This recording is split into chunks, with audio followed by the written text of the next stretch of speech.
പറയുമ്പോൾ എന്താ വെച്ചാൽ നമുക്കൊരു ഇടങ്ങറാണ്. അതുകൊണ്ടാണ് ഞങ്ങളിവിടെ വന്നത്. ഇവിടെ വന്നപ്പോൾ തന്നെ ഞങ്ങൾ നേരെ റൂമിലേക്ക് വന്നപ്പോൾ നേരെ ഞങ്ങളിവിടെ റൂട്ടിൽ കാത്തു നിന്നിട്ട് ഞങ്ങളോട് പറഞ്ഞു ഇവിടെ പണി സൈറ്റ് ഉണ്ട്, പണി സൈറ്റിക്ക് നേരെ പോകാറ്. ഞങ്ങൾ നേരെ പണി സൈറ്റിലേക്കാണ് ഇപ്പോൾ കൂട്ടിക്കൊണ്ടുവന്നത്. കഴിഞ്ഞ വീഡിയോയിൽ നമ്മൾ കാണിച്ചത് എന്താ വെച്ചാൽ ഇവിടെയുള്ള ആ ഒരു സ്ഥലം ഞങ്ങൾ ആ ഒരു പുറത്തുനിന്ന് സാധനം എടുത്തൊക്കെയാണ് ഞങ്ങൾ കഴിഞ്ഞ വീഡിയോയിൽ കാണിച്ചത്. ഇപ്പോൾ എന്താ വെച്ചാൽ അതായത് ഒക്കെ കൂടെ ഒരുമിച്ച് ഇടാൻ പറ്റാത്തതുകൊണ്ടാണ് ഞങ്ങളിങ്ങനെ കട്ട് ചെയ്തിരുന്നത്. ഞങ്ങൾ നേരെ ഇപ്പോൾ ഏകദേശം നോമ്പർക്കുള്ള ടൈമായി. അപ്പോൾ നേരെ പള്ളിക്ക് പോവാണ്. പള്ളിക്ക് പോയിട്ടുണ്ട്. ആ ഒരു ടൈമിലാണ് ഇപ്പോൾ ഞങ്ങൾ ഈ ഒരു വീഡിയോ എടുക്കുന്നത്.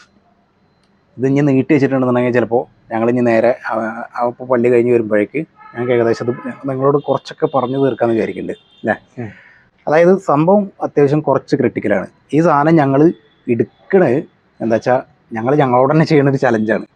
ഇവിടെ ഫസ്റ്റ് ഇവിടെ വന്നേക്കന്നെ നമ്മളിവിടെ ഇറങ്ങി വണ്ടി ഇറങ്ങി ഇവിടെ ഇറങ്ങിയല്ലേ, ഞങ്ങൾ അങ്ങനെ പോയപ്പോ തന്നെ അവിടെ ഒരു കരിമ്പൂച്ച കഴിഞ്ഞ വീഡിയോയിൽ ക്ലിയർ ആയിട്ട് കാണാം. കരിമ്പൂച്ചാന്റെ കണ്ണ് കിടന്നിങ്ങനല്ലേ, അപ്പൊ തന്നെ എന്റെ മനസ്സുകൂടി എന്തൊക്കെയോ കാളി കേറിയിരിക്കണേ. അതൊക്കെ ചിലപ്പോ നിമിത്തങ്ങളാവും. ചിലപ്പോ